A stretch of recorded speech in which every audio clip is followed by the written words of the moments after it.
Operation Sindoor తో పాకిస్తాన్ కి కంటి మీద కునుకు లేకుండా పోతోంది. భారత్ మళ్లీ దాడి చేస్తుందనే భయంతో అక్కడి ప్రజలు వణికిపోతున్నారు. భారత్ దాడితో కొన్ని ప్రాంతాల్లో ఎమర్జెన్సీ ప్రకటించారు. రావల్పిండి, ఇస్లామాబాద్, బహవల్పూర్ నగరాల్లో వైద్య సిబ్బంది సెలవుల్ని వెంటనే రద్దు చేశారు. అటు ఎమర్జెన్సీ సేవలు హై అలర్ట్ లో ఉన్నాయి. భారత్ దాడి చేసిన ప్రాంతాలైన సియాల్కోట్, మురిక్కే, బహవల్పూర్ వంటి ప్రాంతాల్లో ఎమర్జెన్సీ కొనసాగుతోంది. భారత్ వైమానిక దాడులతో అలర్ట్ అయిన పాక్ కుప్వారా, బారాముల్లా, పూంచ్, రాజౌరి, మెందర్, నౌషేరా, సుందర్బని, అక్నూర్ వంటి జిల్లాల్లో సైనిక కార్యకలాపాల్ని అలర్ట్ చేసింది. భారత్ చేసిన దాడుల్లో 80 మంది ఉగ్రవాదులు హతమయ్యారు.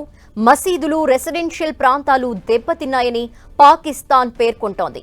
అటు పాక్ సరిహద్దుల్లో జరిపిన కాల్పుల్లో 10 మందికి పైగా పౌరులు మరణించినట్టు తెలుస్తోంది.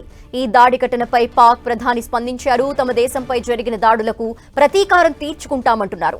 జాతినుద్దేశించి ప్రసంగించిన ఆయన భారత్కి ధీటుగా సమాధానం ఎలా ఇవ్వాలో తమ దేశానికి, తమ బలగాలకు తెలుసంటూ ప్రగల్భాలు పలుకుతున్నారు. ప్రతి రక్తపు బొట్టుకు ప్రతీకారం తీర్చుకుంటామంటూ ప్రకటించారు.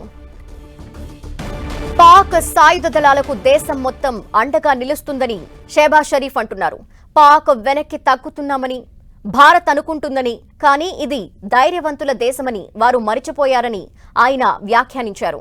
ఎప్పుడు ఎక్కడ ఎలా బదులివ్వాలో పాక్కి బాగా తెలుసని అంటున్నారు. భారత్ దాడుల్లో చనిపోయిన దళాలకు దేశం మొత్తం సెల్యూట్ చేస్తుందన్నారు. పాక్ ప్రధాని చేసిన ప్రసంగంతో ఎప్పుడెలాంటి పరిణామాలు జరగబోతున్నాయని పాక్ ప్రజల్లోనే ఆందోళన మొదలైంది. ఇప్పుడు మరోవైపు ఉగ్ర స్థావరాలపై భారత సైనిక చర్య నేపథ్యంలో పాకిస్తాన్ కూడా అప్రమత్తమైంది. దేశవ్యాప్తంగా రెడ్ అలర్ట్ ప్రకటించింది. అన్ని ఆసుపత్రుల సిబ్బంది అత్యవసర విధుల్లో ఉండాలని ఆదేశించింది. దేశవ్యాప్తంగా 48 గంటల పాటు గగనతలాన్ని మూసివేస్తున్నట్టు ప్రకటించింది. అయితే నిన్న సాయంత్రానికి ప్రధాన మార్గాల్లో విమాన రాకపోకలు పునరుద్ధరిస్తున్నట్టు వెల్లడించింది. ఇస్లామాబాద్, పంజాబ్లలో విద్యాసంస్థల్ని మూసివేసింది పాక్.